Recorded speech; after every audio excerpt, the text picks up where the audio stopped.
ये कहानी है जादुई ओवन।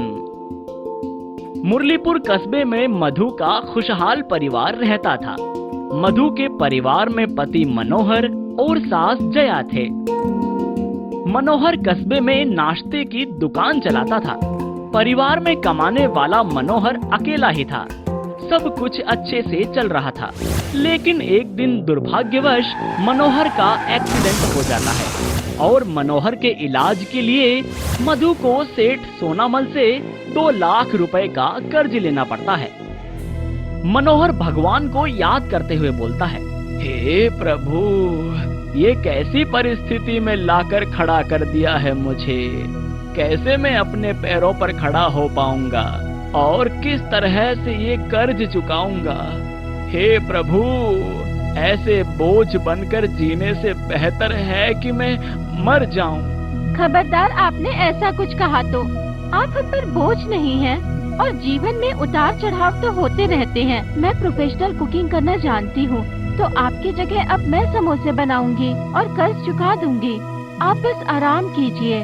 मधु की बात सुनकर सास जया भी उसकी मदद करने के लिए कहती है और फिर दोनों सास बहू नाश्ते की दुकान शुरू कर देती है। लोगों को मधु के हाथ के बने समोसे बहुत पसंद आते हैं और उनकी दुकान पहले दिन से ही खूब चलने लगी। मधु की तरक्की देख सोनामल की आंखें जलने लगी, क्योंकि सोनामल की भी नाश्ते की ही दुकान थी।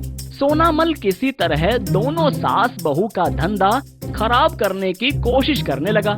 ये सास बहू तो अब मुझे बर्बाद करके ही छोड़ेगी। मेरे सारे ग्राहक वहीं चले जा रहे हैं। मुझे जल्दी कुछ करना पड़ेगा, लेकिन क्या करूं, क्या करूं, क्या करूं। हाँ, ये सही रहेगा। इससे तो सांप भी मर जाएगा और लाठी भी नहीं टूटेगी। फिर सोनामल एक चोर से मधु की दुकान में चोरी करवा देता है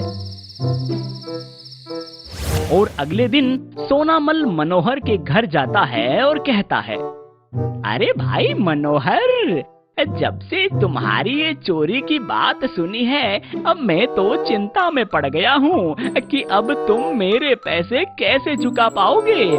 इसीलिए मैंने सोचा है कि तुम्हारी दुकान बेचकर मैं अपने पैसे ले लूं। नहीं नहीं सेठ जी, दुकान मत बेचिए। ये हमारी पैतृक दुकान है। हम आपकी पाई पाई चुका देंगे। बस आप हमें थोड़ा समय दे दीजिए। सोनामल के जाने के बाद मधु भगवान से प्रार्थना करने लगी।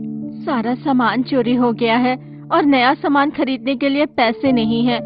अब समझ नहीं आ रहा कि सेठ जी का कर्जा कैसे चुकाऊंगी। हे ऊपर वाले, अब आप ही कुछ मदद कीजिए।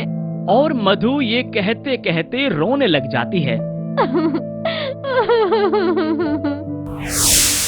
तभी मंदिर से एक फूल नीचे रखे हुए ओवन पर जा गिरा। फूल गिरते ही ओवन अपने आप चालू हो जाता है और उसमें से एक समोसा बाहर आता है। मधु ये देखकर आश्चर्यचकित हो जाती है। ये कैसा चमत्कार है प्रभु? ये समोसा कहाँ से आया? और मधु समोसे को फिर से ओवन के अंदर रख देती है। मधु ने जैसे ही समोसा रखा तो वहाँ 1 से 2 समोसे हो गए, फिर 2 से 4 और 4 से 8। मधु ये बात अपनी सासू माँ को बताने के लिए जाती है। सासू माँ, चमत्कार हो गया। लगता है भगवान ने हमारी सुन ली। ये तो जादुई ओवन है। इसमें जो भी रखो वो डबल हो जाता है। क्या जादुई ओवन? हे ऊपर वाले, आपका लाख लाख शुक्र है। फिर दोनों सास बहू जादुई ओवन की मदद से समोसे बेचने लगी और फिर से धड़ाधड़ बिक्री होने लगी। ये देखकर सोनामल सोच में पड़ गया। मैंने तो सारा सामान चोरी करवा दिया था। अरे तो फिर ये सास बहू समोसे कैसे बना रही है? दाल में जरूर कुछ काला लगता है।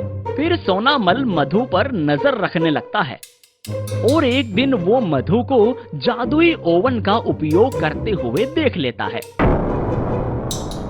अच्छा, तो ये बात है, जादुई ओवन। अब तो ये ओवन सीधा सोनामल की दुकान पर ही आएगा। हाँ, और फिर देखता हूँ ये सास बहू की जोड़ी समोसे कैसे बनाती है। ऐसा सोचकर सोनामल रात में चुपके से दुकान में घुस जाता है और जादुई ओवन चुराने लगता है। लेकिन जैसे ही सोनामल ओवन को पकड़ता है, उसे जोरदार झटका लगता है और वहीं चिपक कर रह जाता है। और सुबह होने पर वो मधु की दुकान से पकड़ा जाता है और उसकी सारी हकीकत सामने आ जाती है।